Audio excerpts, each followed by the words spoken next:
গুজরাতের বিখ্যাত ধোকলা এইভাবে বানিয়ে দেখুন। হাতের কাছে থাকা কিছু সহজ উপকরণ দিয়েই একদম নরম আর স্পঞ্জি ধোকলা তৈরি হবে। নিয়ে নিন 200 গ্রাম বেসন। বেসন ভালো করে ছেলে নিন। কালারের জন্য হলুদ গুঁড়ো দিন, স্বাদ মতো লবণ দিন, আদা বাটা বা আদার পাউডার যে কোনো একটা দিতে পারেন, 1 চামচ চিনি দিন, 3 চামচ সুজি দিন, যতটা বেসন তার অর্ধেক পরিমাণ টক দই দিয়ে দিন, অল্প করে জল দিয়ে ভালো করে ফেটিয়ে নিন। এরকম চৌকো মোল্ড থাকলে ভালো, অথবা হাতের কাছে যে স্টিলের পাত্র থাকবে সেটাই তেল ব্রাশ করে নিন। এবার 1 টেবিল স্পুন তেল দিয়ে দিন আর ফেটিয়ে নিন।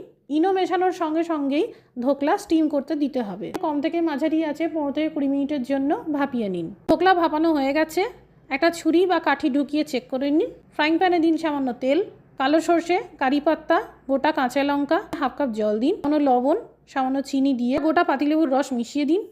ধোকলা চৌকো করে কেটে নিয়ে ওপর থেকে এই চিনির রস ছড়িয়ে দিন। তৈরি হয়ে গেল খামন ধোকলা।